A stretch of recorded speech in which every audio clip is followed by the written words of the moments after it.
I spent most of my life thinking everybody was translating. I genuinely believed that every person walked through the world carrying the same invisible instruction manual that I did, constantly checking and rechecking it before every conversation, every social interaction, every unfamiliar situation. I thought everybody rehearsed phone calls before making them. I thought everybody replayed conversations hours later while standing in the shower, trying to figure out whether they had missed something hidden between the words. I thought everybody carefully studied facial expressions, tone of voice, pauses, body language, and all the tiny details that seem to exist around a conversation but somehow matter just as much as the words themselves. It wasn't until much later that I realized many people weren't translating at all. They were simply speaking a language that came naturally to them. And I wasn't. When people hear the word autism, they often imagine something dramatic. They imagine a diagnosis, a list of traits, a clinical definition written in a medical textbook. What they rarely imagine is somebody standing in their kitchen at 7 in the morning, opening the cupboard and feeling a tiny flash of frustration because their favorite mug isn't where it's supposed to be. Not because the mug is special, but the world is full of invisible patterns that help my brain navigate it, and every one of those patterns is like a familiar path through a forest. When somebody moves something, changes a plan, rearranges a routine, or introduces an unexpected variable, I can absolutely adapt. I always do. The difference is that I suddenly have to think about something that was previously automatic. And people often underestimate how exhausting that can become when it happens dozens of times a day. Imagine coming home and discovering that somebody has moved every piece of furniture in your house just a few inches. Not enough to make the house unusable, but just enough that your body notices it every single time you walk through a room. That is often the closest comparison I can find. That is often what the world feels like to me. Just slightly out of alignment.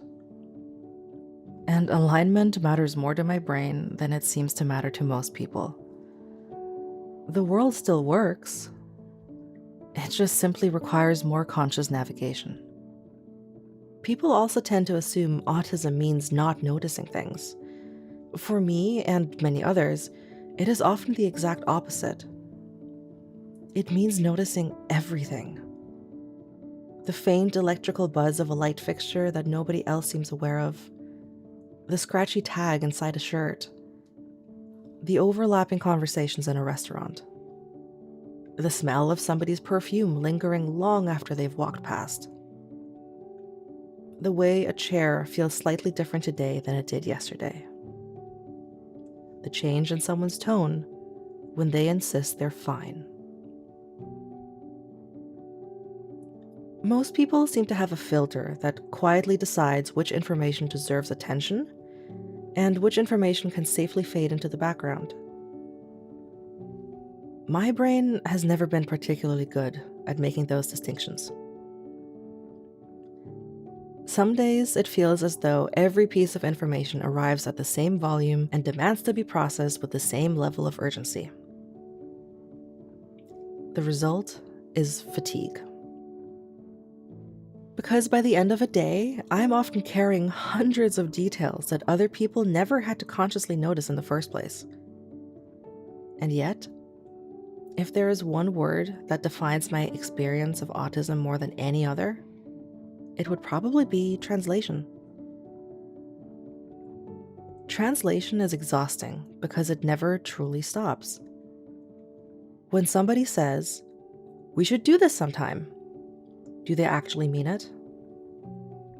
When somebody says they're fine, are they fine?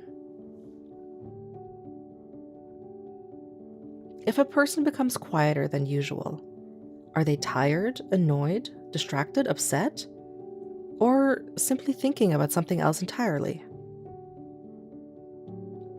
These questions might sound small, but they become a constant background process running alongside everything else. Many neurotypical people navigate these situations instinctively. They absorb social cues without consciously thinking about them. For me, and for many autistic people, those same interactions often feel like solving a puzzle in real time, while simultaneously participating in it. The strange thing is that if you spend enough years doing that, people stop noticing. You get better at it. You learn, you adapt, you build systems, you develop scripts, you become fluent. But fluency doesn't mean the translation disappeared. It simply means you've become very good at hiding how much work is happening behind the scenes. And that's one of the reasons so many autistic adults go unnoticed for years. People see competence. They don't see the effort required to maintain it. But autism is not only about the difficult parts. In fact, if I only talked about the challenges, I wouldn't be telling the truth. Because autism has also shaped some of the things I love most about myself. When something captures my interest, it doesn't remain a casual curiosity. It becomes an entire universe that I want to explore from every possible angle. I can lose hours following ideas, connecting concepts, learning details, and diving deeper, simply because my brain refuses to let go of something fascinating. I love that. I love caring deeply. I love becoming completely absorbed by a subject. I love finding patterns where other people see randomness. I love the way certain songs can live inside my head for weeks because my brain keeps finding something new hidden inside them.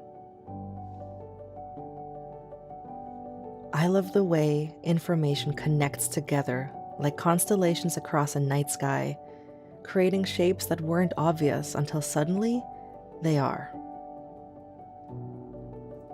And perhaps most of all, I love the intensity of autistic joy. People spend a lot of time talking about autistic struggles, but they rarely talk about autistic joy. They rarely talk about what it feels like to discover something that lights up your entire nervous system.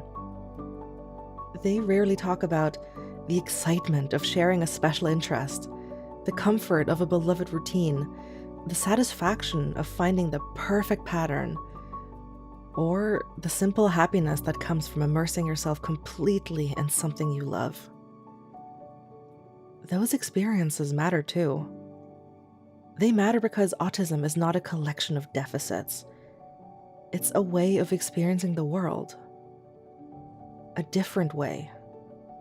Not a lesser way, just different.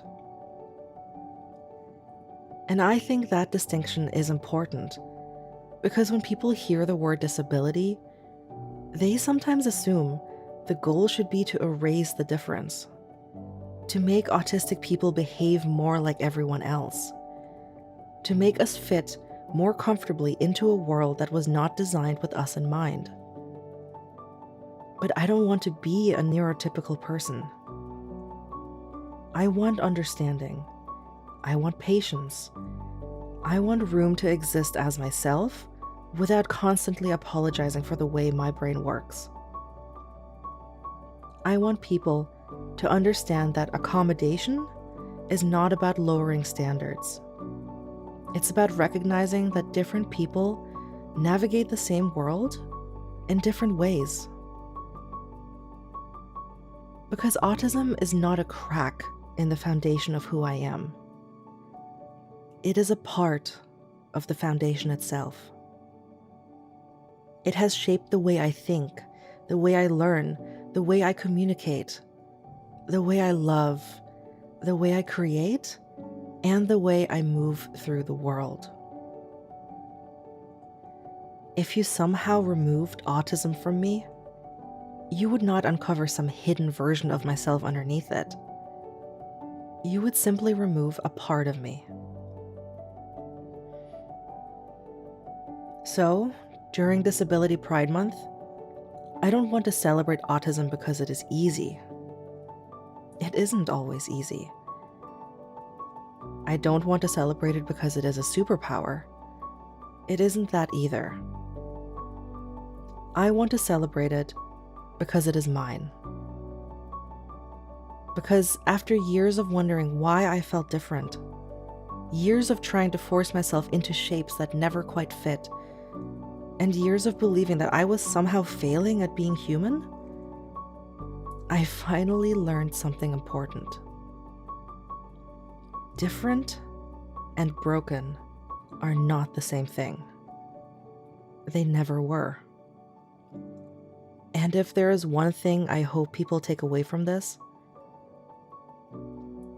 it is that there are millions of autistic people quietly navigating the world every day, carrying experiences you may never see, and challenges you may never notice. We are not asking you to fully understand every detail of what that feels like. We are simply asking you to recognize that our experience is real, that our differences are real, that our value is real, and that there is more than one way to be human.